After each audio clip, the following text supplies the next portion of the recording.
कि 12th class के student को ये ही नहीं पता कि एक कॉलेज या यूनिवर्सिटी अपने लिए कैसे सेलेक्ट करनी है जो कॉलेज यूनिवर्सिटी उनके सपनों को सच कर दे। I was literally surprised.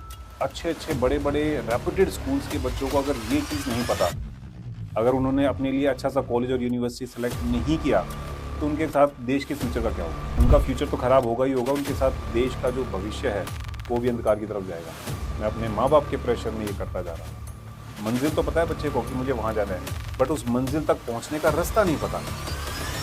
90% लोगों को जो बीबीए कर रहे हैं, नहीं करने वालों की तो बात ही अलग है, जो लोग कर रहे हैं उनको ही नहीं पता होता कि बीबीए के बाद क्या क्या ऑप्शन हो सकते हैं। तो बेटा 1 साल ड्रॉप करके आपको समझ में नहीं आया कि आप नीट के लिए नहीं बने या नीट आपके लिए नहीं बना। सबको लगता है होटल मैनेजमेंट के बाद तो शेफ बन सकता है, आप फ्रंट ऑफिस मैनेजर बन सकते हैं, इससे ज़्यादा कुछ नहीं है। But at that time I given more than 52 career options after hotel management. उनको लगता है बैंक में मैनेजर बन सकते हैं, कंपनी के अंदर मार्केटिंग एग्जीक्यूटिव बन सकते हैं, एचआर मैनेजर बन सकते हैं, सेल्स मैनेजर बन सकते हैं, दैट्स इट। इसके बाद कोई जॉब रोल नहीं है हमारे पास। 90% स्टूडेंट्स को ये चीज़ पता नहीं होती, और हमारे देश में बेरोजगारी होने का जो सबसे बड़ा रीज़न है वो पॉपुलेशन के साथ साथ ये अनअवेयरनेस है। अगले 5 से 10 साल में जॉब मार्केट को आप कहाँ देखेंगे? हर किसी को एक साइबर सिक्योरिटी एक्सपर्ट की रिक्वायरमेंट पड़ने वाली है, तो इस प्रोफेशन के अंदर काफ़ी बूम आने वाला है। इसी तरह से हर फैमिली का एक साइबर डॉक्टर होगा, इसको हम बोलते हैं एआई एथिकल इंजीनियर। एआई को जो एथिक्स सिखाएगा, इस तरह के फ्लोरिशिंग करियर आने वाले हैं। पेरेंट्स का जनरल ये रहता था कि जैन साहब की लड़की ने ये वाला कोर्स किया है तो मैं भी अपनी गुड़िया को यही कोर्स कराऊंगा, शर्मा जी के बेटे ने अपने बच्चे को ये करवाया है तो मैं भी अपने बच्चे कराऊंगा, इररिस्पेक्टिव ऑफ कि मेरे बच्चे का एप्टीट्यूड क्या था, शर्मा जी के बेटे का एप्टीट्यूड क्या था। उन्होंने वो कंपैरिजन नहीं किया। तब से लेकर अभी तक अपने बच्चे पर अनवांटेड प्रेशर बनाते हैं, अपने डिसीजन इम्पोज करते हैं, थोपते हैं। वो जो डिसिप्लिन, जो कानून, जो कायदा, जो रूल, जो रेगुलेशन, जो रिफॉर्म्स एक गुरुकुल के अंदर है, वो मॉडर्न एजुकेशन के अंदर मिसिंग है। क्योंकि आज के टाइम पर जो मॉडर्न एजुकेशन पद्धति है, सिचुएशन है, that is student oriented. Previously it was education oriented. आज के बच्चे को आप 5 मिनट से ज़्यादा घर पर मोबाइल से दूर नहीं रख सकते। Now the biggest question for 12th class student is, साल का ये समय हर स्टूडेंट, पेरेंट्स और प्रोफेशनल के लिए एक नए चैप्टर का होता है। स्टूडेंट्स इस समय बोर्ड एग्जाम के लिए प्रिपेयर करते हैं और पेरेंट्स इस समय न्यू रेजोल्यूशन गोल्स सेट करते हैं। इस क्रिटिकल फेज में हमें जरूरत होती है एक ऐसे गाइड की जो कि सिर्फ एकेडमिक एक्सेलेंस तक सीमित ना हो, बल्कि एक होलिस्टिक ग्रोथ और मीनिंगफुल करियर प्लानिंग के लिए हमें इंस्पायर करे। आज हमारे साथ हैं डॉक्टर मोहित बंसल, जो पिछले 17 सालों से स्टूडेंट्स और प्रोफेशनल के लिए एक टॉर्च बेरर रहे हैं। 30,000 से ज्यादा स्टूडेंट और उनके परिवारों को उन्होंने गाइड करते हुए करियर और लाइफ कोचिंग की फील्ड में एक मिसाल बनाई है। आज के एपिसोड में हम उनसे समझेंगे कैसे एक स्ट्रक्चर्ड अप्रोच और मॉरल क्लैरिटी के जरिए आप अपने करियर और लाइफ गोल्स को बैलेंस कर सकते हैं। Very good evening doctor Bansal, कैसे हैं आप? सब बढ़िया है, thanks for the calling on the show. Career 17 साल से ज्यादा का है, क्या आपने शुरुआती दिनों के बारे में बताएंगे कि ये एजुकेशन और करियर कोचिंग की प्रेरणा कहाँ से मिली आपको? बिल्कुल, काफ़ी इंटरेस्टिंग स्टोरी है इसके पीछे। I would like to share that story. Basically 8 साल पहले मैंने कॉलेजेस, स्कूल्स में जाना स्टार्ट किया। Basically I belongs to a group of institution and I am admission and outreach manager over there. तो कॉलेज की, यूनिवर्सिटी की, अपने इंस्टीट्यूशन की मार्केटिंग के लिए the best place is school. तो स्कूल में मार्केटिंग के लिए जाना होता था, और मार्केटिंग के लिए आप जाकर डायरेक्ट कहें कि आप हमारे यहाँ पर आकर एडमिशन लें, इस तरह से चलता नहीं है, इनडायरेक्ट मार्केटिंग चलती है। So when you need to enter into the school, you need to have a solid reason behind that. आपको एक सॉलिड रीजन चाहिए उसके लिए, और हमारे पास रीजन था that we can counsel your student. आपके जो 12th क्लास के स्टूडेंट है, they need to know how to select a perfect course and a perfect college और university for yourself after 12th class. तो सबसे अच्छा रीजन हमारे पास ये था, और इस बहाने से आप कह सकते हैं कि हमने एंटर किया स्कूल्स में।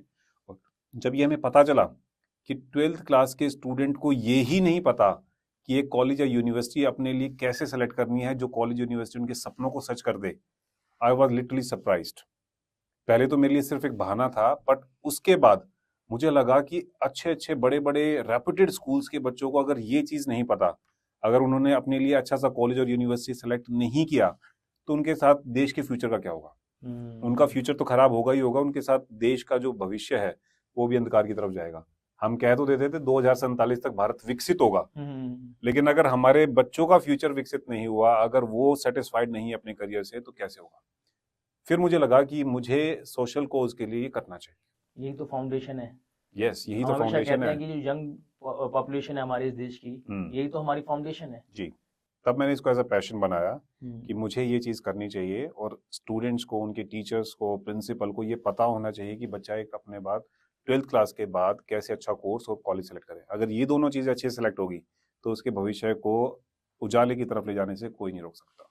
बेसिकली आपने इसको पैशनेटली फॉलो किया है, जी। जस्ट बिकॉज आपका बिजनेस है इसलिए नहीं, हम्म। बट इसीलिए कि आप देश के लिए कुछ करना चाहते हैं और बच्चों का फ्यूचर अच्छा बने। बिल्कुल उसके अंदर आप कैसे हेल्प कर सकते हैं, आपने वो सोच के आगे बढ़े हैं। बिल्कुल। देश की प्रगति के लिए, बच्चों के भविष्य के लिए मुझे लगा कि मैं ये चीज़ कर सकता हूँ जिस पर लोग ध्यान नहीं दे रहे हैं। हर कोई भेड़ चाल में चल रहा है कि मेरे कॉलेज में एडमिशन हो जाए, मेरे स्कूल में एडमिशन हो जाए, मुझे ये मिल जाए, मुझे वो मिल जाए। बट वो मिले कैसे, वो रास्ता क्या है? मंजिल तो पता है बच्चे को कि मुझे वहां जाना है, बट उस मंजिल तक पहुंचने का रास्ता नहीं पता। तो मुझे लगा कि मैं अपने एक्सपीरियंस से उनको वो रास्ता दिखा सकता हूँ। तो आपने शुरुआती दिनों में आपने हर बैकग्राउंड के स्टूडेंट्स के सोल्यूशन के बारे में सोचा था? देखिए, जब आप सेमिनार के लिए जाते हैं, hmm, you found more than 150 students together, hmm, तो आप एक कॉमन टॉपिक पे बात कर सकते हैं। हम्म, जैसे how to select a perfect college और university, hmm, how to select a perfect career oriented course for yourself. आप हम्म, एक कॉमन बात कर सकते हैं, यूनिवर्सल बात कर सकते हैं, जेनरिक बात कर सकते हैं। Hmm, but when you go for personal counselling, जब आप पर्सनल काउंसलिंग के लिए जाते हैं, तब बात आती है कि स्टूडेंट का एप्टीट्यूड कैसा है, उसकी पर्सनैलिटी कैसा है, उसके इंटरेस्ट क्या है, उसका प्रोफेशनल इंटरेस्ट क्या है, उसका ऑक्यूपेशनल इंटरेस्ट क्या है। तब वो पर्सनल काउंसलिंग का पार्ट आ जाता है। This is the difference. आपने कैसे इंश्योर किया कि आपका मॉडल 10th पास, 12th पास और अंडर ग्रेजुएट स्टूडेंट्स के लिए इक्वली इम्पैक्टफुल हो?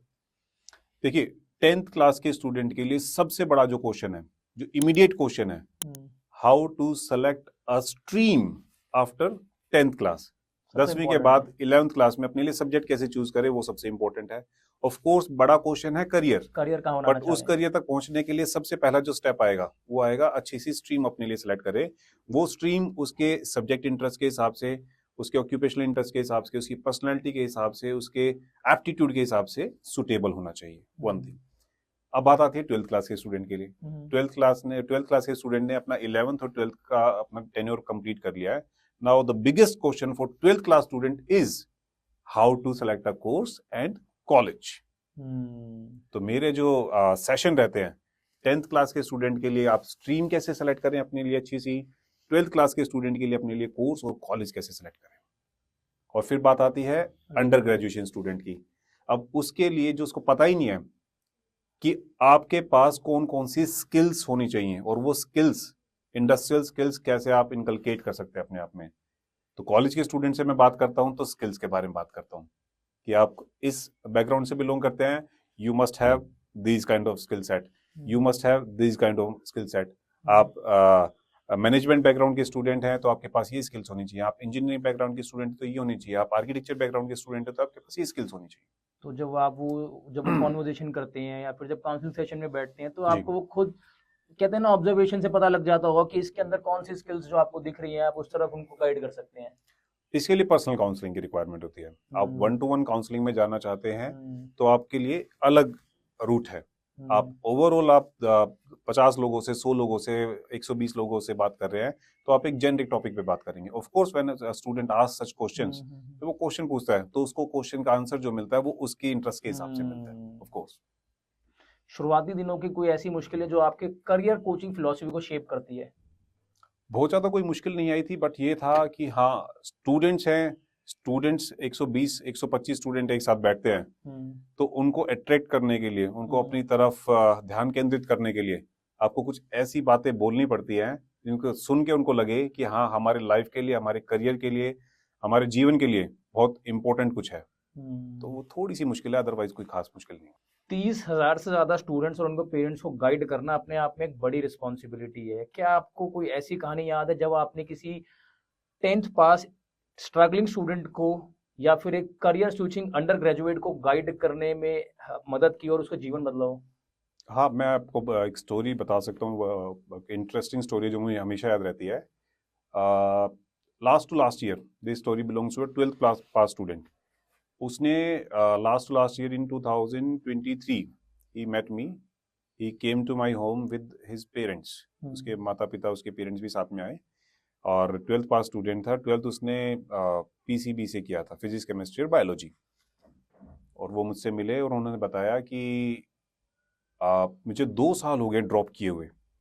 मैंने 2021 में 12th की थी, आई ड्रॉप्ड 1 ईयर, 2022 आ गया, dropped to second year also 2023। मैंने पूछा ड्रॉप किसके लिए, नीट के लिए क्या था, मेडिकल की तैयारी के लिए, एमबीबीएस की तैयारी के लिए? हाँ जी। मैं बेटा 1 साल ड्रॉप करके आपको समझ में नहीं आया कि आप नीट के लिए नहीं बने या नीट आपके लिए नहीं बना? तो उसका आंसर क्या था कि मुझे मेरे मम्मा पापा का प्रेशर था कि यही करना है और कुछ नहीं करना। आपने फिजिक्स केमिस्ट्री और बायोलॉजी ली थी, आपको इसी के साथ आगे बढ़ना है, and one day you have to be a doctor. और जब मैं उसके पेरेंट्स साथ में बैठे थे, उनकी तरफ देखा तो दोनों इस तरह से नीचे मुंह करके बैठे थे कि हमने अपनी जिद की वजह से अपने बच्चे का सिर्फ 1 साल नहीं, हमने 2 साल खराब किए। और वो बच्चे ने पहला अटेम्प्ट दिया, उसमें डिस्क्वालीफाई हुआ, दूसरा अटेम्प्ट दिया, फिर से डिस्क्वालीफाई हुआ। बच्चे का खुद का किस चीज में इंटरेस्ट था? वो भी मैं बताता हूँ आगे। फिर मैंने उससे ही पूछा, क्या बेटा आपका मेडिकल डॉक्टर बनने में, एमबीबीएस करने में इंटरेस्ट था? He was simply replied, no sir, मेरा इंटरेस्ट नहीं था। मैं अपने माँ बाप के प्रेशर में ये करता जा रहा था। मुझे मेडिकल लाइन में इंटरेस्ट था, but I never want to be a doctor. मैं डॉक्टर कभी नहीं बनना चाहता था। फिर मैंने उसको 2 ऑप्शन सजेस्ट किए, बेटा मेरे पास आपके इंटरेस्ट के हिसाब से, आपकी नॉलेज के हिसाब से, आपके एप्टीट्यूड के हिसाब से, पर्सनैलिटी के हिसाब से, I have 2 options. One is physiotherapy and second one is radiologist. आप ये कर सकते हैं। उसका आंसर आया, सर मैं फिजियोथेरेपिस्ट ही करना चाहता था, मुझे सर्जन नहीं करना था, मुझे मेडिसिन में नहीं जाना था, but I want to be a physiotherapist. Observation कितनी सटीक बैठी थी। बिल्कुल, ये जो एक्सपीरियंस भगवान की कृपा से, आप लोगों के सहयोग से जो एक्सपीरियंस मिला है, उससे थोड़ा सा अंदाजा मैं लगा लेता नहीं सर, पूरा लगाया आपने आपने पूरा लगाया। And last year he got enrolled himself in a good university with physiotherapy course, और लगभग 1 साल हो चुका है उसको, 1.5 साल हो चुका है। Now he is quite satisfied. अक्सर उसके मैसेज मेरे पास आते हैं, सर मेरे को बड़ा अच्छा लग रहा है, मेरा मन भी लग रहा है, मैं टॉप भी कर रहा हूँ क्लास में, and one day I will be a physiotherapist. बड़ा खुश है, उसके पेरेंट्स खुश है। आपको कितनी खुशी मिलती होगी? मुझे बहुत खुशी होती है। तो ऑब्वियसली वो फैमिली तो खुश होगी, फैमिली खुश है, बच्चा खुश है, सेटिस्फाइड है, बहुत अच्छे से अपनी पढ़ाई भी कर रहा है, फैमिली के अंदर खुशी का एनवायरनमेंट आ चुका है। अदरवाइज वो स्टूडेंट डिप्रेशन में जा चुका था। क्योंकि आप सोच सकते हो, एक अच्छा स्टूडेंट जो 90% अबव स्कोर कर रहा है, मेरिटोरियस स्टूडेंट है, और 2 साल उसको घर बैठना पड़ जाए, तो कितना डिप्रेशन में आ जाएगा, क्या उसके मन में चल रहा होगा, क्या उसके दिमाग में चल रहा होगा। Very depressing. So this kind of situation is there in the society. Family and societal pressures जो होते हैं ना, कभी-कभार बच्चे की लाइफ कंज्यूम कर लेते हैं। बिल्कुल बिल्कुल। सर आपका यूट्यूब चैनल काफी पॉपुलर है, ये आइडियाज कैसे आया? इसके लिए भी एक इंटरेस्टिंग स्टोरी है। मैं बताया था that I am associated with a group of institution, उसकी मार्केटिंग करनी थी, और ये बात है 2016 की। ठीक है। उस टाइम यूट्यूब चलता था, बट इतना ज्यादा ट्रेंड में नहीं था कि लोग यूट्यूब फॉलो करें, वीडियोस वगैरह, फोटोज चलती थी उस टाइम पर, वीडियोस इतनी फेमस नहीं होती थी। 2016, 8 साल पुरानी बात है। तो 2016 में मुझे किसी ने सजेस्ट किया, यार तुम अपने कॉलेज की मार्केटिंग कर रहे हो, एक काम करो, अपने कॉलेज की वीडियोस बनाओ और यूट्यूब पर डालो, यूट्यूब ट्रेंड में आने वाला है, यूट्यूब पर वीडियो लोग देखेंगे। तो मैंने क्या किया, बहुत अच्छे लेवल पर पूरे कॉलेज का शूट कराया, वीडियो एडिटिंग कराई, बैठ के दिन रात लगाया उस पर। 2016 में आपने ये चीज सोच ली थी और करनी शुरू कर दी? बिल्कुल, मैंने खुद अपने हाथ से गेटवे जो कॉलेज है उसका यूट्यूब चैनल बनाया और वहां पर लॉन्च किया, बहुत अच्छी वीडियो बनाई, 4-5 लाख रुपए भी खर्च करे, सब कुछ किया, बट रिस्पॉन्स नहीं आया। मैंने वो जो मीडिया टीम थी जिन्होंने शूट किया था, उनसे बात की, यार रिस्पॉन्स नहीं आ रहा, क्या बात है? कहते आपने एक ऐसा कंटेंट डाला है जो प्रमोशनल है, जिसमें पब्लिक को, ऑडियंस को, व्यूअर्स को कोई इंटरेस्ट नहीं है, क्यों कोई आपकी कॉलेज की वीडियो देखना चाहेगा? अट्रैक्टिव नहीं है ना, कुछ ऐसा नहीं है कि जो वो देखना चाह रहे हैं, जिसको वो सर्च करते हैं, सर्च कीवर्ड्स नहीं है। तब उन्होंने सजेस्ट किया कि कुछ ऐसा कंटेंट डालें जो पब्लिक देखना चाहती है, सुनना चाहती है। तो उन्होंने बताया कि आप अपने कॉलेज के प्रोफेसर्स को बोल सकते हैं, जो मैथ के प्रोफेसर्स हैं, फिजिक्स के प्रोफेसर हैं, इंजीनियरिंग के प्रोफेसर्स हैं, कि वो ऐसा कंटेंट डालें जो स्टूडेंट सर्च करते हैं, ट्यूटोरियल्स डाल दें, लेक्चर्स डाल दें, कुछ फॉर्मुलेशन क्लासेस डाल दें। Then I asked various teachers and professor in the college कि आप ये कर सकते हैं क्या? तो बोले यार हम क्लास में तो पढ़ा सकते हैं, कैमरे के सामने बोलना हमारे बस की बात नहीं है, हम ये नहीं शायद कर उस सकते। टाइम पर वो फियर था, कैमरा फियर था। वो उस टाइम पर कैमरा बहुत ज्यादा कॉमन चीज नहीं होती नहीं थी, थी। तो सबको फियर था पिछले कि 4 साल में काफी बदल गए। हाँ, अब हर तो कोई आना हर कोई चाहता है, कैमरा फ्रेंडली हो चुका है, आना चाहता है, आना चाहता है कैमरे पर, मतलब फ्रेंडली है भी नहीं, बट उनको चाहिए कि हाँ अपने को एक्सपोजर मिले वो। मिले। तो उस टाइम पर लोग डरते थे, कैमरे से घबराते थे, कैमरा शाई थे। तो मुझे ऐसा लगा कि यार ये जो मैं कॉलेज या स्कूल से जाके करता हूँ, मैं बात करता हूँ स्टूडेंट से, how to select a college, how to select a university, how to select a course, मैं ही स्टार्ट करता हूँ इससे, क्योंकि मुझे कैमरे से कभी भी शर्म नहीं थी, मैं बहुत बार कैमरा फेस कर चुका था। तो दैट पॉइंट मैंने एक वीडियो शूट किया और वो वीडियो ठीक ठाक काम किया। फिर मैंने दूसरा वीडियो शूट किया, करियर ऑप्शंस आफ्टर आर्किटेक्चर, कि आर्किटेक्चर कोर्स करने के बाद क्या क्या करियर ऑप्शंस हो सकती है। 8 साल पहले ना 8 साल सोच पहले बहुत बड़ी थी। बिल्कुल, ये चीजें ना आज के टाइम पे लोग डालना शुरू करें इंस्टाग्राम पे रील फॉर्मेट्स में, अब बिल्कुल डलनी शुरू हुई है। मैंने 8 साल पहले कर दिया था ये 2016 में। कितना एडवांस मेरी सोच रहे वीडियोस थे भी आप, आप देखना चाहें तो देख सकते हैं। कितना एडवांस सोच रहे थे आप। बिल्कुल। फिर मैंने डाला करियर ऑप्शंस या what after hotel management, hotel management के बाद क्या क्या करियर ऑप्शंस हैं। सबको लगता है होटल मैनेजमेंट के बाद तो शेफ बन सकते हैं आप, फ्रंट ऑफिस मैनेजर बन सकते हैं, इससे ज्यादा कुछ नहीं है। But at that time I given more than 52 career options after hotel management. मेरी वीडियोस हैं वहां पर, आप देख सकते हैं। आप जस्ट डालें वहां पर what after hotel management, my videos will come on 5th और 6th पोजीशन। फिर मैंने थोड़ा सा वो भी वीडियो ठीक ठाक काम किया उस वीडियो ने। उसके बाद मैंने एक वीडियो की what after BBA, bachelor of business administration करने के बाद आपके पास क्या क्या करियर ऑप्शन है आगे। ये सही वीडियो डाली आपने। अमूमन तौर पे लोग ये सोचते हैं कि बीबीए कर रहा है तो घर का बिजनेस होगा। बिल्कुल बिल्कुल, जनरली लोगों को पता ही नहीं होता कि बीबीए के बाद करियर ऑप्शंस क्या हो सकती हैं। ठीक बात है। And that video hitted. उस वीडियो को आज लगभग 2018 या 19 में वो वीडियो लॉन्च हुई और आज लगभग 4-5 साल कंप्लीट हो चुके हैं इस वीडियो को। That video has cross more than 8 lakh views up to now. भगवान की कृपा रही मेरे बिग पर, नंबर सर। आप लोगों का बड़ा नहीं सहयोग सर, रहा मेरे आपने सबका। ये तो आपकी सोच थी और आपकी मेहनत थी। हाँ, तो उस वीडियो से मुझे लगा कि जब मैं एक ठीक ठाक कंटेंट शूट करके अगर 8 लाख तक वो वीडियो पहुंच सकती है, उस टाइम पर that video started with 1000, then 5000, 10,000, 15,000, 25,000, जैसे जैसे वो क्रॉस करती जा रही थी, मेरा मोटिवेशन लेवल बढ़ता जा रहा था, यार अब करना है, अब ये चीज अच्छी लग रही है लोगों को, ये करना है। मतलब सर कितने लोग बीबीए को अभी भी एक अच्छी डिग्री के रूप में देख रहे हैं और ये देखना चाह रहे हैं कि बीबीए के बाद हम कर क्या सकते हैं। 90% लोगों को जो बीबीए कर रहे हैं, हाँ। नहीं करने वालों की तो बात ही अलग है, जो लोग कर रहे हैं उनको ही नहीं पता होता कि बीबीए के बाद क्या क्या ऑप्शंस हो सकती हैं। उनको लगता है बैंक में मैनेजर बन सकते हैं, कंपनी के अंदर मार्केटिंग एग्जीक्यूटिव बन सकते हैं, एचआर मैनेजर बन सकते हैं, सेल्स मैनेजर बन सकते हैं, दैट्स इट। इसके बाद कोई जॉब रोल नहीं है हमारे पास। आप थोड़ा बहुत बताना चाहेंगे हाँ, अगर उसमें बीबीए से, थोड़ा बहुत बताना चाहेंगे, थोड़ा बहुत अच्छे करियर ऑप्शंस क्या क्या हो सकते हैं बीबीए ग्रेजुएट के लिए। जैसे हम बात करते हैं बीबीए के बाद आप एंटरटेनमेंट इंडस्ट्री में जा सकते हैं। एंटरटेनमेंट इंडस्ट्री का एग्जांपल जैसे पीवीआर सिनेमाज है, मैक्स सिनेमाज है। कभी हम सोचते ही नहीं कि एक बिजनेस मैनेजर यहाँ भी जा सकता है। जितने भी सिनेमाज हैं, एंटरटेनमेंट इंडस्ट्रीज हैं, वहां के बिजनेस को संभालने के लिए, प्रमोट करने के लिए, मैनेज करने के लिए बीबीए स्टूडेंट्स आर रिक्वायर्ड।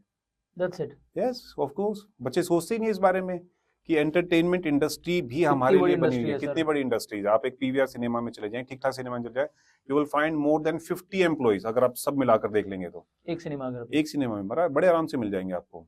40-50 लोगों की टीम मिल जाएगी। और पूरे इंडिया में, पूरे वर्ल्ड में कितने पीवीआर सिनेमास होंगे? And as per you, most of them are BBA graduate only. Yes. 15, 20, 25, 30 हजार की सैलरी बड़े आराम से मिल जाती है किसी भी मेट्रो सिटीज में। बड़े आराम से स्टार्टिंग सैलरी मिल जाएगी। और अगर आप लेबोरियस हैं, डेडिकेटेड है, तो ये सैलरी मल्टीपल टाइम बढ़ सकती है। बीबीए स्टूडेंट कभी ये नहीं सोचता कि टूरिज्म इंडस्ट्री में मैं जा सकता हूँ। टूरिज्म इंडस्ट्री कितनी बड़ी है, कितने लाखों टूरिस्ट आते हैं इंडिया में और उनको मैनेज करने के लिए बिजनेस मैनेजमेंट के स्टूडेंट्स रिक्वायर्ड होते हैं। हर देश की इकोनॉमी का बड़ा हिस्सा टूरिज्म इंडस्ट्री से चलता है। बिल्कुल।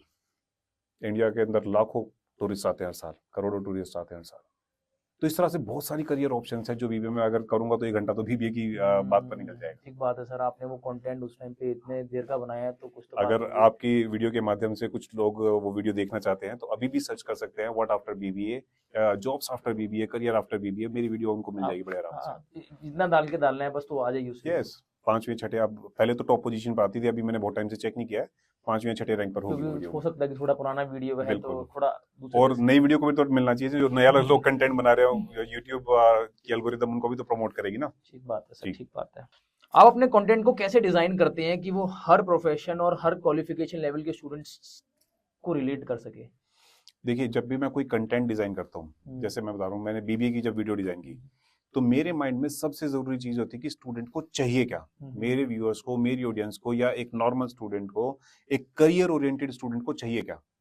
कोई भी अगर करियर ओरिएंटेड स्टूडेंट होगा, उसके माइंड में कुछ क्वेश्चन आया, उस क्वेश्चन के आंसर के लिए, उस सवाल के जवाब के लिए वो कहाँ आएगा, या तो गूगल पर आएगा या यूट्यूब पे आएगा, और वो क्या डालेगा, what after BBA, what are the career options after BBA, career options after BBA, jobs after BBA। Generally हर किसी का टारगेट होता है कि मुझे लाइफ में पैसा चाहिए, और जो वो कोर्स कर रहा है उस कोर्स से अगर मिल जाए तो बहुत अच्छी बात है। ठीक बात है। तो मेरा यही रहता है कि जो करियर ओरिएंटेड स्टूडेंट है उसके लिए मैं करियर ऑप्शंस बता सकूं, एक चीज। फिर बात आती है करियर ऑप्शंस तक पहुंचने के लिए कौन कौन सी स्किल्स चाहिए वो बता सकूं। तीसरा ऑप्शन है कि 12th क्लास का स्टूडेंट है तो वो कैसे एक अच्छे हायर एजुकेशन में जा रहा है, तो हायर एजुकेशन में जाने के लिए कौन कौन से चेकलिस्ट है जिसको पता होनी चाहिए। कॉलेज सेलेक्ट करने के लिए कौन कौन से पॉइंटर्स हैं वो उसको पता होने चाहिए। कोर्स सेलेक्ट करने के लिए कौन कौन से पॉइंटर्स हैं वो पता होने चाहिए। या जो ऐसे स्टूडेंट है जिनको यही नहीं पता कि कोर्स, कॉलेज, यूनिवर्सिटी सेलेक्ट करने के लिए कोई चेकलिस्ट होती भी है, वो चीज मैं बता सकूं, अवेयरनेस ला सकूं करियर के लिए, करियर को कैसे सेलेक्ट करना है उसके लिए अवेयरनेस लाना चाहिए। क्योंकि 90% स्टूडेंट्स को ये चीज पता नहीं होती, और हमारे देश में बेरोजगारी होने का जो सबसे बड़ा रीजन है वो पॉपुलेशन के साथ साथ ये अनअवेयरनेस है। पता ही नहीं है लोगों को करना क्या है। 2-3 साल, 4 साल, 5 साल खराब करते हैं, तब उनको पता चलता है कि वो अपना टाइम वेस्ट कर चुके हैं। मैं आज की जनरेशन की बात नहीं करूंगा, बट पिछले 10 साल पहले भी जो फैमिलीज होती थी उसके अंदर एजुकेशन उतना नहीं था, तो जो बच्चा होता था ना उसको ये नहीं पता होता कि 10th के बाद स्ट्रीम कौन सी लेनी है, कौन से करियर के लिए। बिल्कुल, उन्होंने कहीं से सुना होता था तो वो वही चीजें ऑप्ट कर लेते थे और आगे बढ़ जाते थे।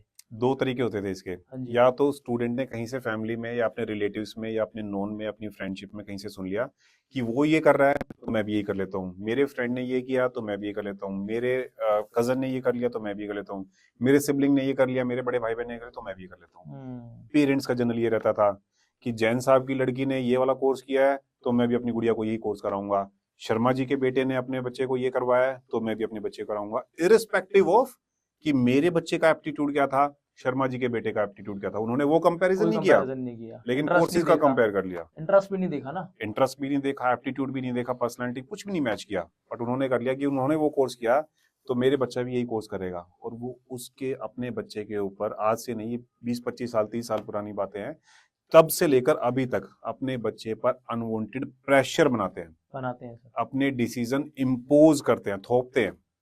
ये सबसे जो गलत चीज है इंडियन फैमिलीज के अंदर, इंडियन एजुकेशन सिस्टम में। इसीलिए ना बच्चा अंडर कॉन्फिडेंट रह जाता है। बिल्कुल, पढ़ लेता है, कहीं ना कहीं जॉब पे लग जाता है या कोई काम कर लेता है, बट हमेशा अंडर कॉन्फिडेंट रहता है बिकॉज जो वो करना चाहता था वो कर ही नहीं पाया खुल के। वो जॉब कर रहा है बट वो सेटिस्फाइड नहीं है उससे। उन्हें डिफरेंस ही पता लगता है।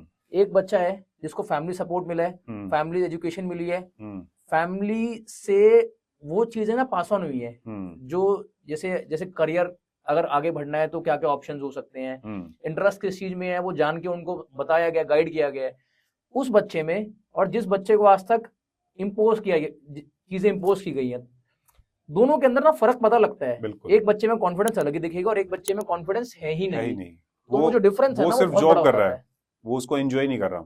और मैं हमेशा कहता हूँ जिस चीज को आप एंजॉय करो वो आपके लिए जॉब है ही नहीं, वो आपके लिए काम है ही नहीं। अगर आप अपने काम को एंजॉय करने लगोगे तो आपके लिए वो काम नहीं रहेगा, वो एंजॉयमेंट हो जाएगा। बट वो चीज जो एंजॉय करना चाहता था वो उसको कभी मिली ही नहीं, क्योंकि उसके ऊपर पेरेंट्स की मोहर नहीं लगी, स्टैंपिंग नहीं लगी, सर्टिफिकेशन नहीं मिली उसको हमेशा ये बताया गया बेटा जो तू सोच रहा है वो गलत सोच रहा है, हम जो आपको डिसाइड करके दे रहे हैं वही ठीक है। बट ऐसे नहीं होता। आपके विचार में मॉरल ग्रोथ और होलिस्टिक डेवलपमेंट का करियर प्लानिंग में क्या रोल है? This is a very important question. Holistic development is the essential part of career growth. अब पढ़ाई एक चीज है, आपके मार्क्स एक चीज है, आपकी स्किल भी चलो एक चीज है, बट आपके पास अगर अच्छी पर्सनैलिटी नहीं है, पर्सनैलिटी डजंट मीन कि आप दिखते कैसे हैं, पर्सनैलिटी मीन्स कि आपका व्यक्तित्व कैसा है, आपका व्यवहार कैसा है। उसके अंदर क्या आ गया? आपका कॉन्फिडेंस, आपका स्टेज फियर, आपकी स्पीकिंग एबिलिटी, आपकी इंटरपर्सनल स्किल्स, आपकी सॉफ्ट स्किल्स। अगर ये चीज आपकी डेवलप नहीं हुई है, आप किसी भी प्रोफेशन में ग्रोथ नहीं कर सकते। आप क्लर्क हो तो क्लर्क ही रह जाओगे, but if you possess good communication skills, आप क्लर्क से स्टार्ट करके कंपनी के मैनेजिंग डायरेक्टर तक आ सकते हैं। क्वालिफिकेशन की भी रिक्वायरमेंट नहीं है, बट आपके पास वो कॉन्फिडेंस, वो सॉफ्ट स्किल्स, वो इंटरपर्सनल स्किल्स, वो कम्युनिकेशन स्किल्स होनी चाहिए। So I always suggest students and parents कि आप अपनी सॉफ्ट स्किल्स पर, अपनी इंटरपर्सनल स्किल्स पर, अपने कॉन्फिडेंस पर, कम्युनिकेशंस पर ध्यान दें, अपनी लैंग्वेजेस पर ध्यान दें। जिस लैंग्वेज की मार्केट में रिक्वायरमेंट है, I am not stick to English only, किसी मैं पर्टिकुलर लैंग्वेज के फेवर में नहीं हूँ। आप गुजरात में हैं तो आपको गुजराती आनी चाहिए, क्योंकि आपको उस एरिया में अगर काम करना है, उस एरिया में मार्केटिंग करनी है, वहां के लोगों को कन्विंस करना है, तो आप इंग्लिश या हिंदी में नहीं कर पाएंगे। आपको कुछ ना कुछ गुजराती टच में आना पड़ेगा। You know how to communicate with the majority people around you. बिल्कुल। और मासेस को कैटर करना है, मासेस को कैटर करना है।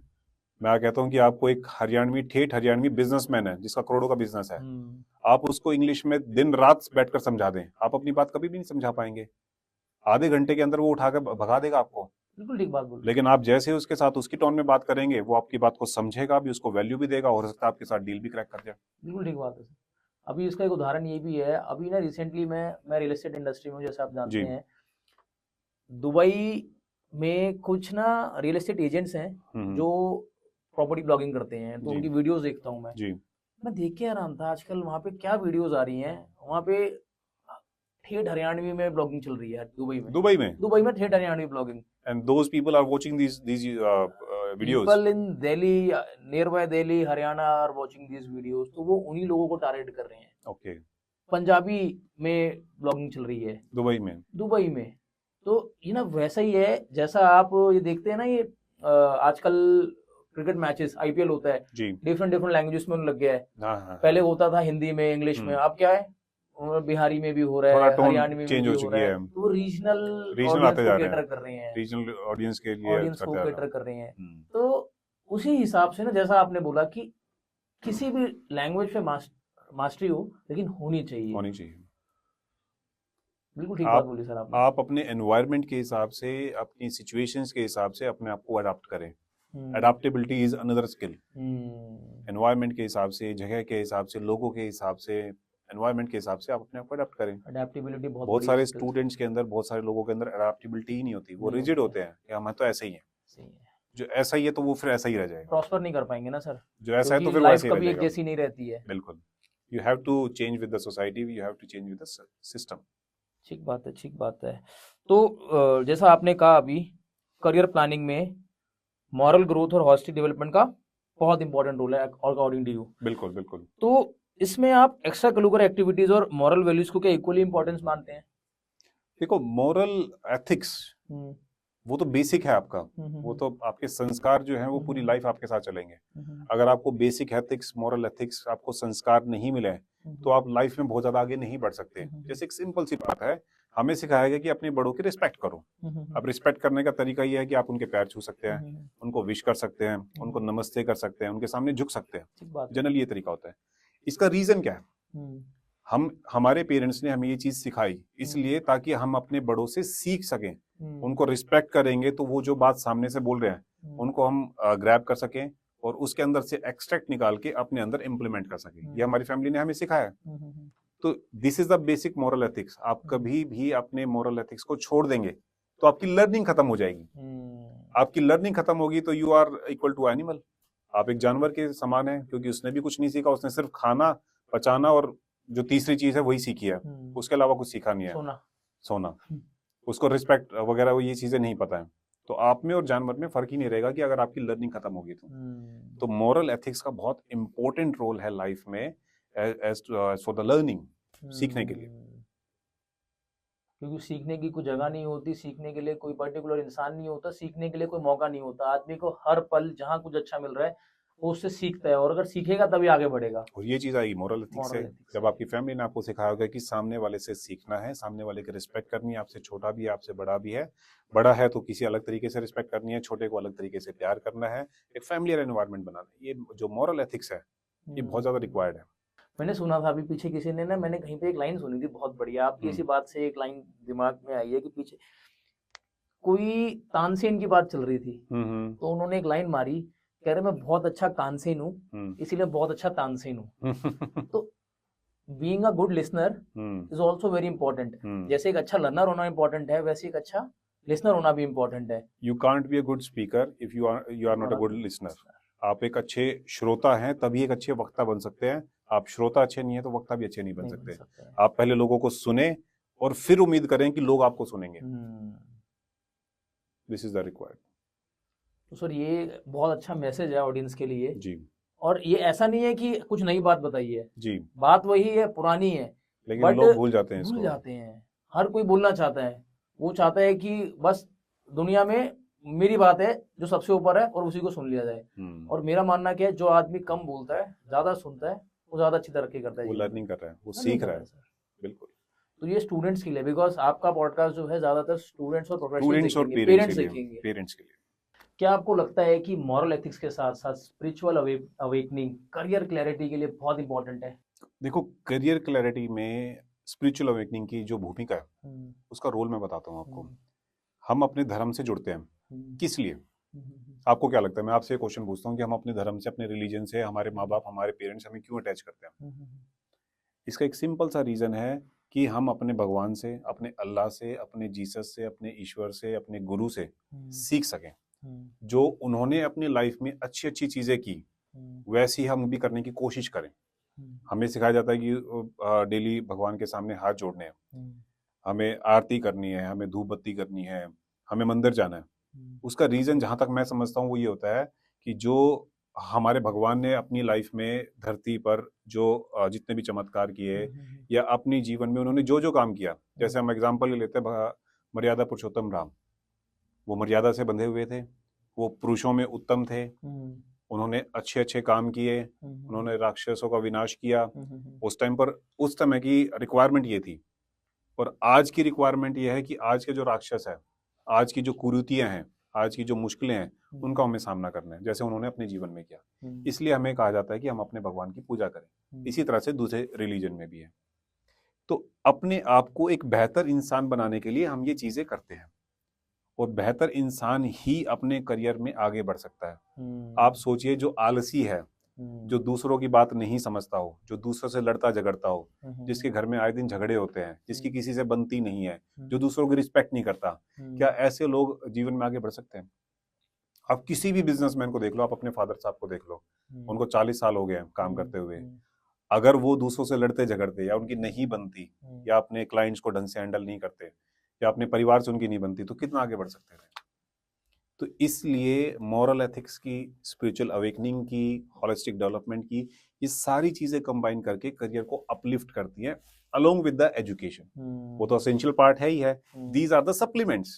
First supplement is spiritual awakening, second is moral ethics, third is your holistic development. ये सप्लीमेंट है जो साथ में काम करते हैं। तो according to you, mythological knowledge को ट्रांसफर करना उतना ही इंपॉर्टेंट है बच्चे के अंदर?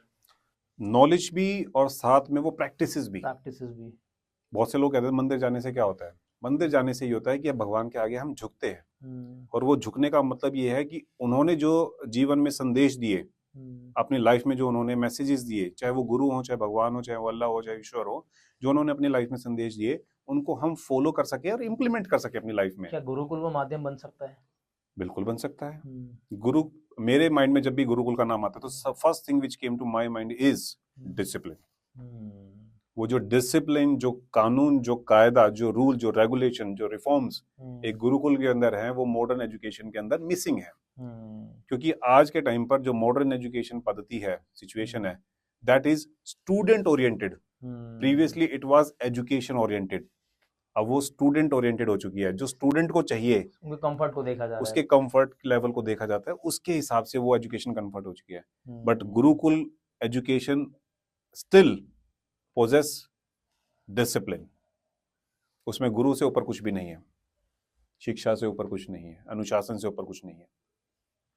तो this is the requirement of Gurukul system. और गुरुकुल, मैं तो ये समझता हूँ कि अगर गुरुकुल सिस्टम आज के टाइम पर इम्प्लीमेंट कर दिया जाए, कहीं ना कहीं मॉडर्न एजुकेशन और गुरुकुल सिस्टम को मिक्स कर दिया जाए, तो आज की जो एजुकेशन है, आज का जो स्टूडेंट है, जिसका आप देख रहे होगे एरोगेंसी बढ़ती जा रही है उसके अंदर, वो एरोगेंसी खत्म हो जाएगी। उसको कैसे कैसे हम लोग प्रैक्टिकल लाइफ में ला सकते हैं, लाइक कौन सी एज के स्टूडेंट को किस टाइम पे गुरुकुल में डालना ठीक रहेगा?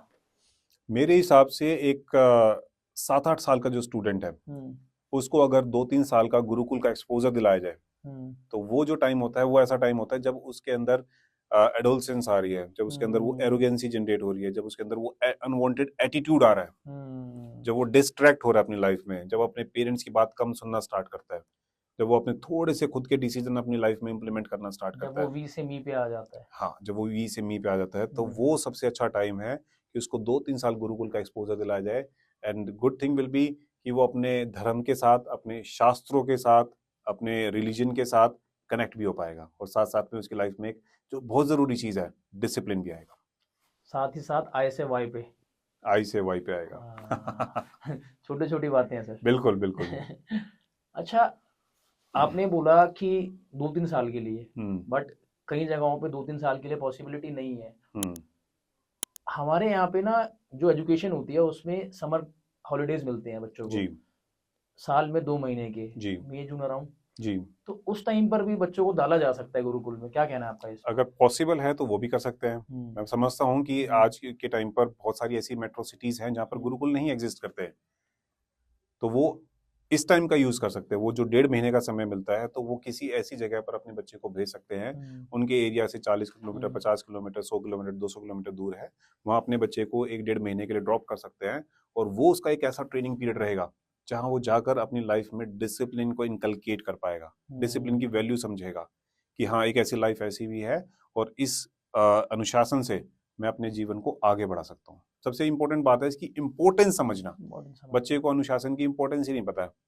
आज के बच्चे को आप 5 मिनट से ज्यादा घर पर मोबाइल से दूर नहीं रख सकते। किसी भी तरीके से 5 से 10 मिनट के अंदर उसके हाथ में वो मोबाइल फोन या वो टैब या जो भी इंस्ट्रूमेंट है उसके हाथ में आ जाएगा। छोटा बच्चा खाना ही तब खाता है जब हाथ में फोन होता है। बिल्कुल, आप 5 मिनट से ज्यादा उसको रजिस्ट नहीं कर सकते। इसमें पेरेंट्स का भी गलत रोल रहा है। पेरेंट्स की तो गलती है ही है। बच्चे को बिगाड़ने में सबसे बड़ा जो रोल रहता है वो पेरेंट्स का रहता है। पेरेंट्स की बात भी हम करेंगे। पेरेंट्स अपनी गलती जो सुधार सकते हैं, वो सुधारने का सबसे अच्छा तरीका हो सकता है कि वो 1.5-2 महीने के लिए बच्चे को गुरुकुल भेजे। जब वो 1.5-2 महीने तक मोबाइल जैसी चीज से दूर रहेगा, हम तो सबसे बड़ी इनोवेशन मानते हैं, लेकिन ये सबसे बड़ी प्रॉब्लम है आज के टाइम पर। कितना बड़ा बेनिफिट मिलेगा सर, ये तो अगर उसने 1.5 महीना अपने आप को उस चीज से दूर रख लिया तो वो लाइफ में हर किसी लालच से, हर किसी बुराई से अपने आप को दूर रख सकता है, और अपने आप पर कंट्रोल सीखेगा कि मेरा खुद पे कंट्रोल है। कितनी बड़ी बात बताई आपने। मतलब ये पहलू तो सोचा ही नहीं था कि ठीक है गुरुकुल में हम बहुत चीजों के लिए भेज रहे हैं, बट आप फोन की जो लत है, एडिक्शन है, जो सबसे बड़ी एडिक्शन है आज के टाइम पर, खाने की एडिक्शन नहीं है, पीने की एडिक्शन नहीं है, फोन की एडिक्शन है। वो जो एडिक्शन है उससे छुटकारा मिल जाएगा। छोटे बच्चे के लिए बहुत बड़ी चीज है, बहुत बड़ी चीज है, बुरी चीज है सर उनके लिए तो। बिल्कुल। इनफैक्ट सर पहले के टाइम पे क्या होता था, बच्चों के बोर्ड एग्जाम्स होते थे, 10th के बोर्ड एग्जाम, 12th के बोर्ड एग्जाम, डीएवी जो स्कूल्स हैं उनके अंदर तो 8th में भी बोर्ड एग्जाम होते हैं। बिल्कुल। तो बच्चे क्या है ना, सैंपल पेपर्स को कलेक्ट करने जाते थे, दूर दूर जाके सैंपल पेपर्स लेके आते थे, स्पेशली परचेज करने जाते थे। बट आज के टाइम पे तो everything is easily available over internet. बहुत वक्त बदल गया है, बहुत चीजें बदल गई हैं। अच्छा, अभी बोर्ड एग्जाम से एक और चीज दिमाग में आती है कि अभी बोर्ड एग्जाम्स आ रहे हैं, this January is around, new year आ गया है अभी। तो क्या कहना चाहोगे आप उन स्टूडेंट्स के लिए जो अपने बोर्ड एग्जाम्स के लिए प्रिपेयर कर रहे हैं? नथिंग, कोई बहुत बड़ी चीज नहीं है। It is simple an exam, जैसे आपने स्कूल के एनुअल एग्जाम्स दिए हैं, it is just like that. बस डिफरेंस क्या है, पहले आपका जो क्लास इंचार्ज है, आपका जो सब्जेक्ट इंचार्ज है, वो आपका एग्जाम बना रहा था। अभी एग्जाम बनाने वाला शायद सीबीएसई में आपके स्टेट बोर्ड में बैठा है। एक चीज, पहले आप अपने स्कूल में एग्जाम देते थे, अब शायद आप किसी आसपास के स्कूल में जाकर एग्जाम देंगे। वैसे ही क्लासरूम होगा, वैसे ही कोई टीचर होगा, वैसे कोई इन्विजिलेटर होगा। तीसरी चीज, पहले आपका एग्जाम चेक आपके टीचर ही करते थे, अब आपका एग्जाम कोई और चेक करेगा, आपके टीचर नहीं करेंगे। चौथी चीज, पहले आपकी मार्कशीट आपके टीचर ही प्रिपेयर करते थे, अब सीबीएसई या स्टेट बोर्ड जिसमें भी आप हैं वो करेगा। इतना ही डिफरेंस है, इससे ज्यादा कोई डिफरेंस है ही नहीं। सिर्फ है, स्टूडेंट को कोई स्ट्रेस लेने की रिक्वायरमेंट नहीं है, कोई अलग से शेड्यूल बनाने की रिक्वायरमेंट नहीं है। मैं हमेशा स्टूडेंट और पेरेंट्स को यही बोलता हूँ, जो आपका नॉर्मल रूटीन चल रहा था, just stick to that routine. अगर आप पढ़ाई में वीक हैं तो ही अपना रूटीन चेंज करें। आपको जैसे आप नॉर्मल एग्जाम के टाइम पर ज़्यादा पढ़ना स्टार्ट कर देते थे, अपनी पढ़ाई पर ज़्यादा फोकस करते थे, याद करने पर ज़्यादा फोकस करते थे, लिखने पर, राइटिंग पर ज़्यादा फोकस करते थे, वही चीज़ करें। And to your routine one essential part is physical workout. आप अपनी फिजिकल हेल्थ, अपनी मेंटल हेल्थ दोनों पर ध्यान दें। उसके लिए आपको एक्सरसाइज करनी है, आपको हल्का फुल्का जिम ज्वाइन करना है, आपको वॉक करनी है, आपको रनिंग करनी है, आपको स्किपिंग करनी है, आपको योग करना है, आपको एक्सरसाइज करनी है, वो ज़रूर करें।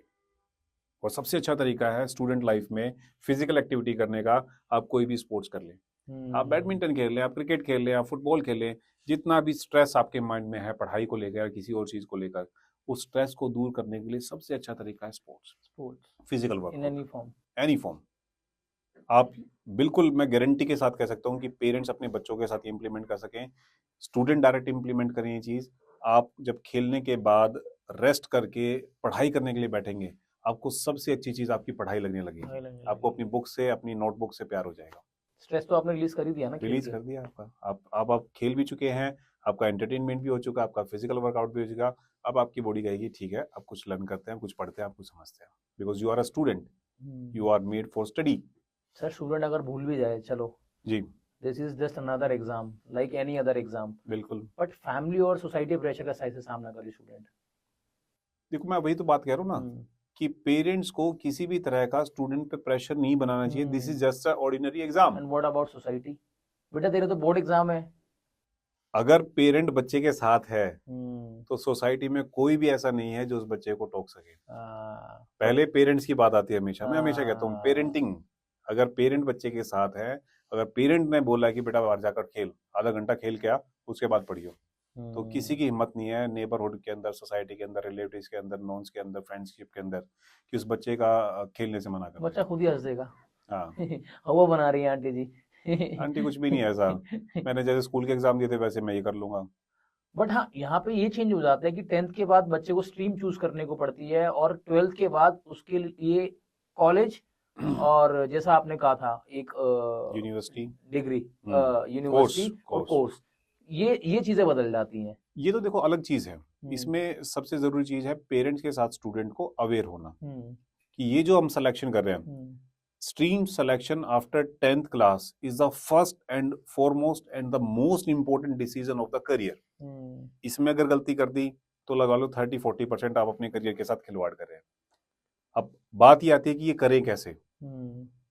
इसके लिए सोल्यूशन है कि या तो पेरेंट्स बच्चे को सलाह दे, पहले पेरेंट्स खुद चेक करें क्या हम इस चीज के लिए कैपेबल हैं कि अपने बच्चे के लिए अच्छी सी स्ट्रीम सेलेक्ट करके हम दे सकते हैं। If they find their self they are not capable of doing such activities, taking such decision, then they should take the help, then they should approach a career coach or career counselor।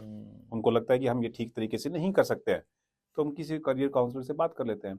ये बिल्कुल इस तरह से है जैसे आप कोई भी आपको फिजिकल प्रॉब्लम है तो हम कोशिश करते हैं कि अपने लेवल पर इसको क्योर कर लें, बट अगर हमें लग रहा है इसको हम क्योर नहीं कर पा रहे हैं, हम कैपेबल नहीं है इस प्रॉब्लम को सोल्व करने के लिए, तो हम क्या करते हैं, एक डॉक्टर को कंसल्ट करते हैं।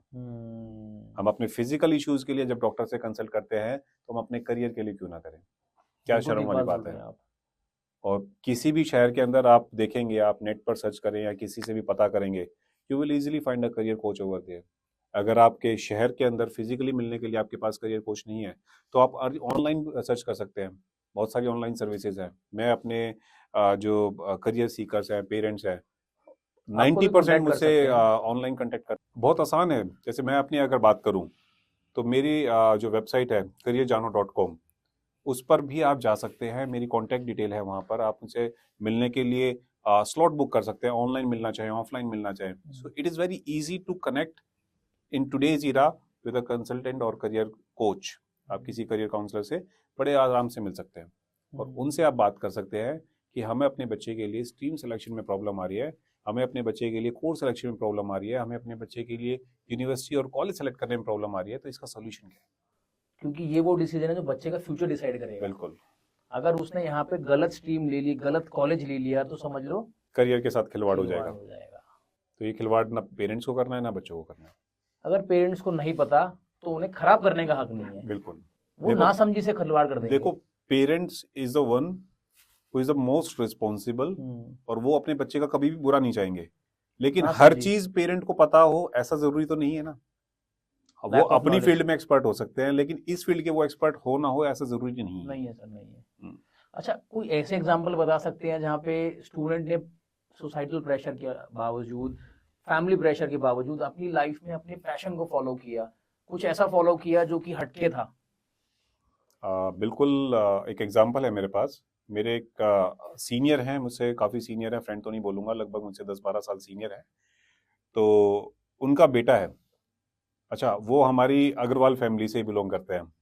आपको पता है हमारी अग्रवाल फैमिली के अंदर डिफेंस, आर्मी बहुत कॉमन चीज नहीं है। जनरली नहीं। अग्रवाल फैमिलीज के जो बच्चे हैं वो डिफेंस पे नहीं जाते। बिजनेस बिजनेस वाणिज्य होता है या जॉब्स में चले जाएंगे या जॉब चार्टेड में जाएंगे। अकाउंटेंसी है। जनरली इस तरह की फील्ड रहती है हमारी बिजनेस अग्रवाल फैमिलीज में। तो उस बच्चे का शुरू से मन था कि मुझे आर्मी में, डिफेंस में ऑफिसर बनना है, लेफ्टिनेंट बनना है। शुरू से उसका सपना था, और वो मुझसे हमेशा डिस्कस करता था, uncle I want to be a defence officer. उसके पापा हमेशा उसको समझाते थे, बेटा हमारी फैमिली में ये डिफेंस विफेंस नहीं होता, आर्मी में कोई नहीं जाता, क्या करेगा वहां जाकर, बहुत से लोग हैं जाने के लिए, तेरा कोई अच्छा सा बिजनेस कराएंगे या तो अच्छी सी किसी एमएनसी में चला जाइयो, बस बात खत्म। और वो हमेशा कहता नहीं मेरे को डिफेंस ऑफिसर बनना है, मेरे को आर्मी ऑफिसर बनना है। उसने इतनी ज्यादा कोशिश की, इतना ज्यादा प्रेशर था उसके ऊपर, पूरी फैमिली से, रिलेटिव से, नॉन से, सारे कहते थे नहीं नहीं बेटा हमारी फैमिली में ऐसा नहीं करते हैं, नहीं नहीं बेटा ऐसा नहीं करते हैं, तेरे से नहीं हो पाएगा, ये हमारे अंदर इतनी फिजिकल स्ट्रेंथ नहीं है कि हम इतना ज्यादा फिजिकल प्रेशर अब्जॉर्ब कर सकें।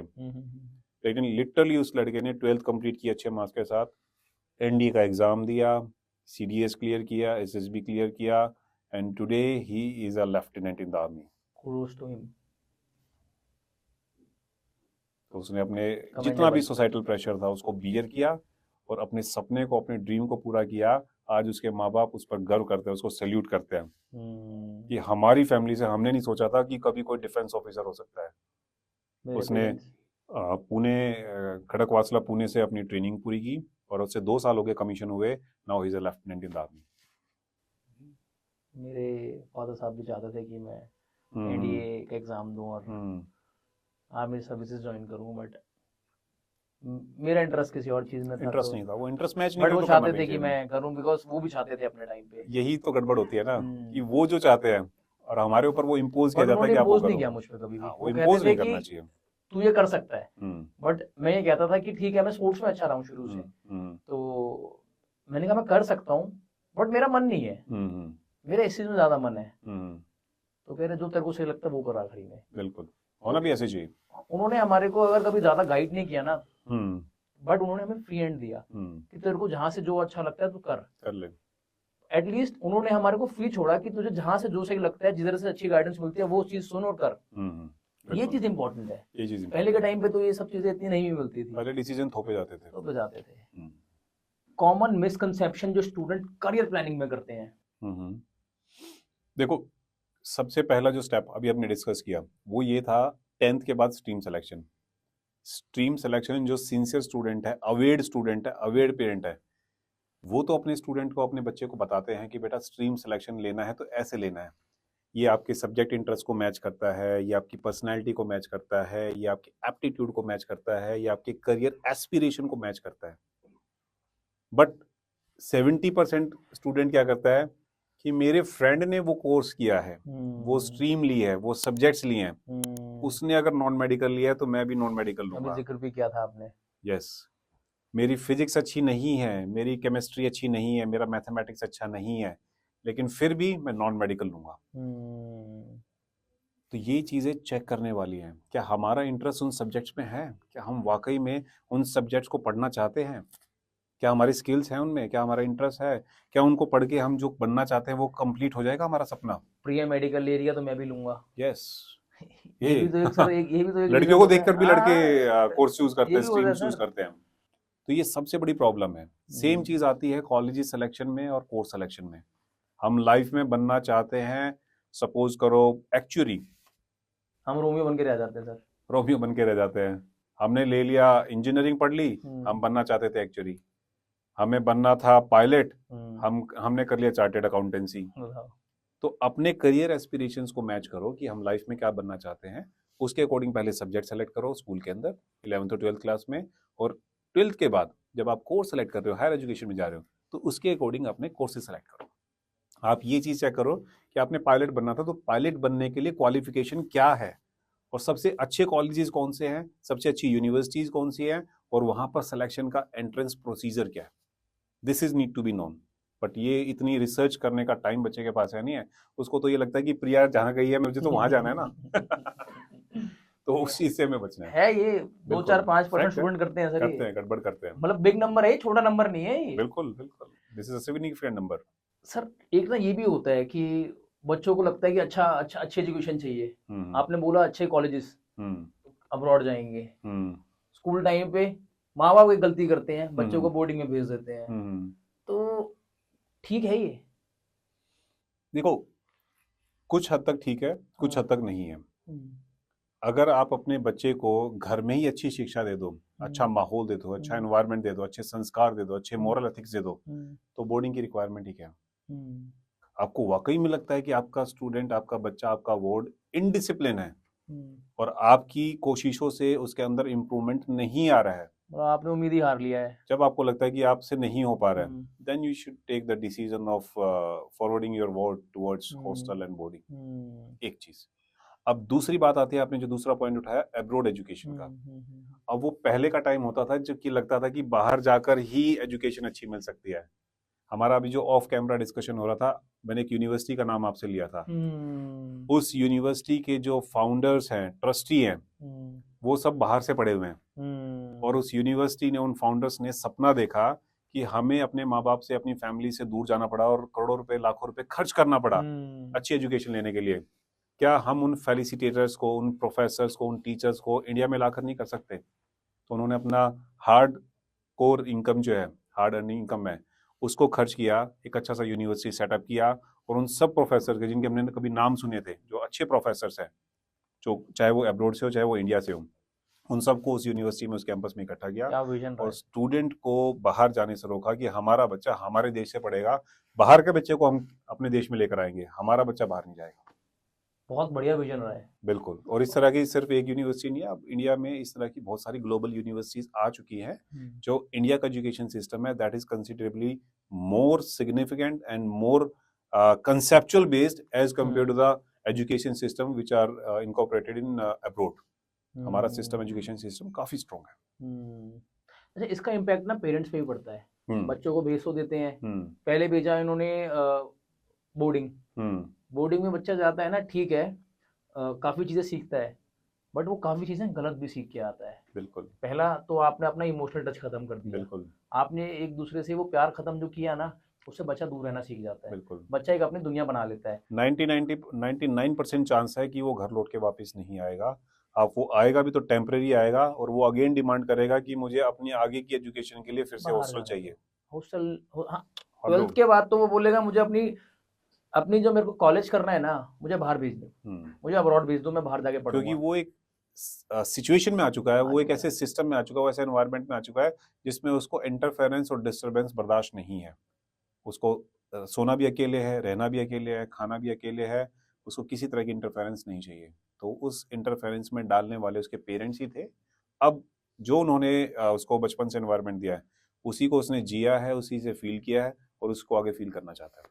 अब इन द एंड होता क्या है, पेरेंट्स जो होते हैं वो बूढ़े होते जा रहे हैं, एक उम्र में आने के बाद उन्हें अपने बच्चे की जरूरत होती है, बट बच्चे के तो पंख लग चुके हैं। बिल्कुल। बच्चा कह रहा है जी मेरा तो करियर बहुत अच्छा है, मेरे को, मैं अच्छा खासा अर्न कर रहा हूँ, आप आ सकते तो आ जाओ, मैं तो नहीं आऊंगा। आज उन बच्चों को उनका पेरेंट वो 500-2000 किलोमीटर दूर ही अच्छा लगता है। वो 5 मीटर दूर बैठा होगा, पास बैठा होगा, तो वो पेरेंट अच्छा नहीं लगेगा। उस बच्चे की गलती नहीं है, क्योंकि आपने उसको फीडिंग ही ऐसी दी है, उसको एनवायरनमेंट ही ऐसा दिया है। अब वो चाह के भी दोबारा से उस परिस्थिति में नहीं आ सकता जिसमें वो 5-6 साल पहले, 10 साल पहले था, जब आपने उसको घर से बाहर दूर भेजा था। Sir it's very prevalent nowadays. बच्चे जो हैं बाहर चले गए हैं, माँ बाप यहाँ पे अकेले हैं। आप हरियाणा से आते हैं जी, हरियाणा में ही आप कितने केसेस देख सकते हैं कि बच्चे आज के टाइम में छोड़ के बाहर भाग रहे हैं। हमारे एरिया के अंदर बहुत सारे ऐसे घर हैं जहाँ पर माँ बाप, बूढ़े माँ बाप अकेले रहते हैं। 60-70 प्लस एज हो चुकी है, उनके बच्चे उनके साथ नहीं है, उनकी केयर करने वाला कोई नहीं है। बहुत सारी चीज़ें ऐसी हैं जो उनको मुश्किलों से करनी पड़ती हैं, वो उनकी हेल्थ, उनकी बॉडी, उनकी फिजिक अलाउ नहीं करती और बड़ी मुश्किल से चीज़ें चल रही हैं। उनको नेबर्स की हेल्प लेनी पड़ती है, नेबर्स के बच्चों की हेल्प लेनी पड़ती है। बट आपने सिचुएशन ही ऐसी क्रिएट कर दिया है कि आप अपने चाह के भी अपने बच्चों के साथ नहीं रह सकते। ऐसे करियर का क्या करना सर, ऐसी कमाई का क्या करना, बिल्कुल। मतलब क्या करना है, मतलब लिटरली क्या करना है ऐसी करियर एट द कमाई एंड का? Of the day you have your family. हाँ, आपने जो कमाया वो आप फैमिली कमा कर जा रहे हैं, अदरवाइज जितना भी पैसा है वो सब आपके पास यहीं कहीं रखा रह जाएगा। मतलब जिनने आपको जन्म दिया, जो सबसे पहले आपके परम पूज्य हैं, जो आपके भगवान है, वो आपके पेरेंट्स हैं, आपके माता पिता हैं। आपने क्या किया, आपने अपनी एक अलग दुनिया बनाई है और उस दुनिया के अंदर आपके माता पिता एग्जिस्ट ही नहीं करते। जब तक आपको जरूरत थी तब तक आपने उनसे फीडिंग ली, ली। उनसे पैसा लिया, उनसे सर्विसेज ली। जब आप सेल्फ जब केपेबल हुए, आपको गिव बैक की बात आई कि हाँ, आपने उनको टाइम देना, उनको सर्विसेज देनी है, हाँ, उनको पैसा देना है, उनको सपोर्ट देना है, उनको एफर्ट्स लगाने हैं, तब आप चले गए।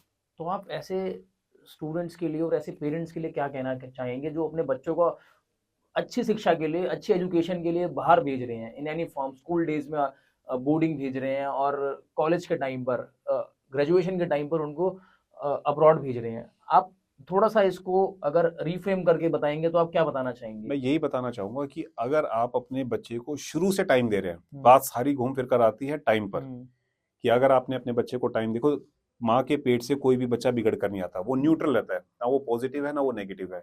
उसको पॉजिटिव और नेगेटिव बनाने वाला आपकी समाज, आपका घर, आपकी सोसाइटी है। और वो आप उसको पॉजिटिविटी नहीं दे पाए, वो नेगेटिव हो गया, उसका कारण आप ही हैं, उसका मेन जो रिसोर्स है वो आप ही हैं। आप उसको टाइम दें, अच्छे से उसकी अपब्रिंगिंग करें, उसके अंदर संस्कार डालें, उसके अंदर मोरल एथिक्स डालें, और आप देखेंगे कि जैसे आप बनाना चाहते थे उसको, वो धीरे धीरे वैसा बनता जा रहा है। अगर ऐसा होता है तो आपको उसको हॉस्टल में, बोर्डिंग में डालने की जरूरत नहीं पड़ेगी। आप किसी भी तरीके से आप उसको 12th क्लास तक अपने पास रख सकते हैं। दूसरा सॉल्यूशन, अब बात आती है एब्रोड एजुकेशन की, जब हायर एजुकेशन की बात आती है एब्रोड जाकर।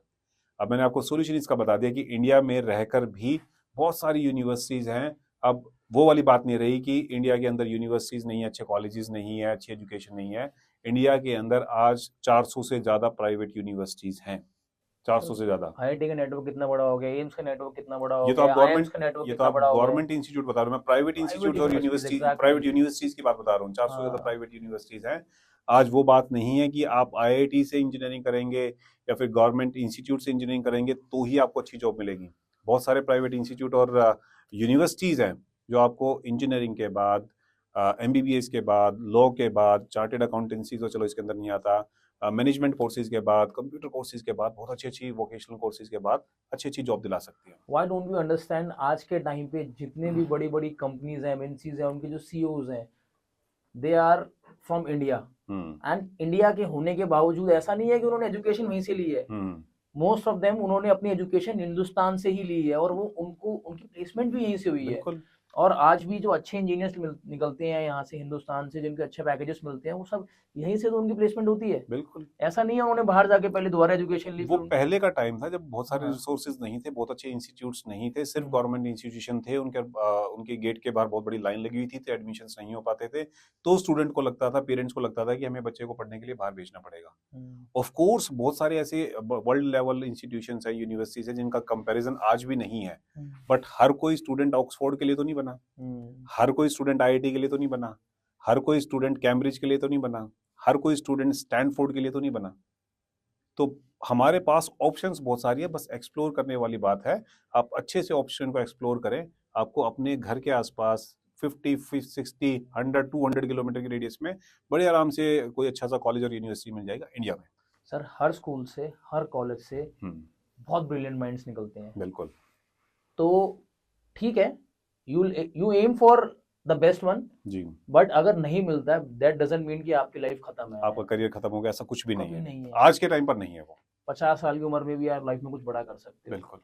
तो तकदीर में जब लिखा होगा, आप प्रयास करते रहना जी, कुछ ना कुछ बड़ा जरूर होगा। बिल्कुल बिल्कुल। अब मैं आपसे जानना चाहूंगा कि स्टूडेंट की बात तो बहुत हो गई है, हम आते हैं जॉब मार्केट पे। ठीक है। अगले 5 से 10 साल में जॉब मार्केट को आप कहाँ देख रहे हैं? बहुत ज्यादा चेंज होने वाला है। अभी भी हम देख रहे हैं बहुत सारी चेंजेस आ चुके हैं। ग्राफिक डिजाइनर्स की जॉब जो है धीरे धीरे खत्म होती जा रही है, just because of AI. Content writing की जो जॉब्स हैं वो खत्म होती जा रही है जस्ट बिकॉज ऑफ एआई। हमारे पास बहुत सारी ऐप्स हैं, बहुत सारे सॉफ्टवेयर हैं, बहुत सारी वेबसाइट्स हैं जो हम 1000 पेज का कंटेंट चाहिए तो आपको विद इन सेकेंड्स वो 1000 पेज का कंटेंट मिल जाएगा। पहले उसी काम के लिए कंटेंट राइटर को आपको 1000 रुपये देने पड़ते थे। ग्राफिक डिजाइनिंग चाहें तो एक 6 साल का बच्चा किसी भी ऐप से एक ग्राफिक डिजाइन कर लेगा। उसको एक बर्थडे का ग्रीटिंग कार्ड डिजाइन करना है पर्सनलाइज, वो 10 से 15 मिनट के अंदर बड़े आराम से कर सकता है। उसके लिए ग्राफिक डिजाइनर 500-1000 रुपये ले लेता था। तो ये तो अभी का सीन है। आगे का मैं आपको बताता हूँ। हमारी जो जनरेशन है, आने वाली जनरेशन है, या जो हम हैं, हम लोग हैं, हमारे सीनियर्स हैं, हमारे बुजुर्ग हैं, हम धीरे धीरे सोशल मीडिया से एडिक्शन हमारी बढ़ती जा रही है। सोशल मीडिया पर हमारी इन्वॉल्वमेंट बढ़ती जा रही है।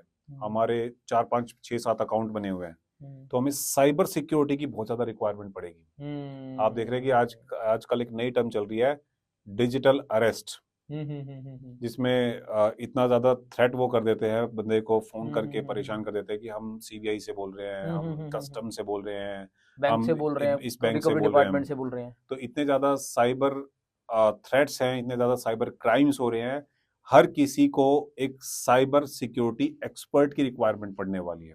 तो इस प्रोफेशन के अंदर काफी बूम आने वाला है। जैसे घर के अंदर एक फैमिली डॉक्टर होता है ना, या हमारे फैमिली डॉक्टर ये हैं, हमें किसी भी तरह की हेल्थ इश्यूज आएंगे तो हम इस डॉक्टर से बात करेंगे। इसी तरह से हर फैमिली का एक साइबर डॉक्टर होगा। मेरे एक फ्रेंड है, वो न्यूजीलैंड में रहता है जी। ऑकलैंड में, एंड वो वहाँ की ना कंट्री की न्यूजीलैंड साइबर सिक्योरिटी करके होता है उनका वहाँ पे, उसके अंदर एक अच्छी पोजीशन पे है। दे आर सो एडवांस कि उन्होंने वहाँ पे अभी से ही वो सिस्टम बनाया हुआ है। Of course New Zealand cyber security, New Zealand is much advance to us. तो इस तरह से हर किसी को private personal cyber security expert की रिक्वायरमेंट बढ़ने वाली। तो इस तरह के प्रोफेशनल्स की रिक्वायरमेंट बढ़ जाएगी आने वाले टाइम में। एक चीज। सेकंड, आप कह सकते हैं कि वर्किंग स्टाइल चेंज हो जाएगा। जैसे हमने देखा था कोविड टाइम पर वर्क फ्रॉम होम का कल्चर स्टार्ट हुआ था और अब वो रूटीन का पार्ट हो चुका है, specially in IT companies. IT company के अंदर वर्क फ्रॉम होम बड़ा नॉर्मल है और कोई अचंभे वाली बात नहीं है। धीरे धीरे करके ये जो चीज है, फ्लेक्सिबिलिटी है, काम करने की फ्लेक्सिबिलिटी, वर्किंग आवर्स की फ्लेक्सिबिलिटी, वर्क फ्रॉम होम की flexibility, this is going to be normal in other professions also. धीरे धीरे दूसरे प्रोफेशन के अंदर भी ये जो चीज है ये बहुत नॉर्मल हो जाएगी। बट डोंट यू थिंक ये स्ट्रेसफुल लाइफ को और बढ़ावा देगा? ऑफ कोर्स, घर पे बैठे बैठे काम करना इज लाइक एक ऐसी मोनोटोनस लाइफ जीना जिसके अंदर you don't have people around you, and आप काम करते करते ना आप सोशल लाइफ भूल जाओगे। एक चीज है ये, इसका एक दूसरा भी डिसएडवांटेज है। आप जब ऑफिस में जाते हैं तो आपको पता है कि आपको 9 बजे ऑफिस पहुंचना है। आप 7 बजे उठते हैं, 7:30 8 बजे तक रिफ्रेश होते हैं, उसके बाद आप नहाते हैं, धोते हैं, तैयार होते हैं, शेव करते हैं, अपने आप को मेंटेन करते हैं और अच्छा सा आउटफिट पहनकर, अच्छा सा ड्रेसअप होकर आप ऑफिस के लिए निकलते हैं, क्योंकि you need to be presented in front of 100 people 200 people. अपनी टीम के सामने आपको दिखना है, तो उस हिसाब से आप अपने आप को मेंटेन करते हैं। बट आप जब वर्क फ्रॉम होम करते हैं तो आप देखते हैं लोगों की दाढ़ियाँ इतनी लंबी लंबी बढ़ जाती है, उनके पास शेविंग का टाइम नहीं है, उनके पास हेयर ट्रिमिंग का टाइम नहीं है, हेयर कट का टाइम नहीं है, नेल्स नहीं काटते हैं, अपने आप को मेंटेन नहीं करते हैं, अपने आप को पॉलिश नहीं करते हैं, बिल्कुल ठीक बोला, अपनी ग्रूमिंग नहीं करते हैं। बिल्कुल ठीक बोला। तो इससे मेंटल और फिजिकल हेल्थ दोनों पर बुरा असर पड़ता है। But this is going to be normal. ये नॉर्मल हो जाएगा। जो लोग इस बात को समझेंगे, जो अवेयर हैं, वो तो अपने आप को मेंटेन करेंगे। अदरवाइज जो लोग नहीं समझते हैं, they are going to degrade their mental health and physical health. मतलब हम लोग डिग्रेडेशन की तरफ जा रहे हैं। बिल्कुल, अवेयरनेस जिनको है वो अपना ठीक कर रहे हैं। इस समय फ्लरिशिंग करियर ऑप्शंस क्या क्या हैं? जैसे मैंने आपको बताया, cyber security, this is one of the flourishing option. इसके अलावा एआई में आप किसी भी तरह की एक्सपर्टाइज ले लें, किसी भी तरह की। जैसे मैं एग्जांपल के लिए बताता हूँ, मेरा परसों का इंसिडेंस है, मेरे साथ हुआ। एक फ्रेंड मुझे मिला और फ्रेंड ने मुझे बताया कि एक ऐप है ऐसी जिसमें आप फॉरेक्स ट्रेडिंग कर सकते हैं, foreign exchange trading, rupees to dollar, rupees to pound, pound to rupees, dollar to rupees, इस तरह के फॉरेन एक्सचेंज ट्रेडिंग कर सकते हैं। तो मैंने बताया कि ऑफ कोर्स ट्रेडिंग मैनेजर होगा कोई जो हमारे बिहाफ पे हमारे जो जितना भी हमने अमाउंट लगाया उसको ट्रेड करेगा। बोले नहीं, this is totally AI based. मैंने बताया यार ये गड़बड़ नहीं हो जाएगी, एआई ट्रेड करेगा। बोला एआई ट्रेड करेगा इसलिए गड़बड़ नहीं होगी। अगर ह्यूमन होता किसी दिन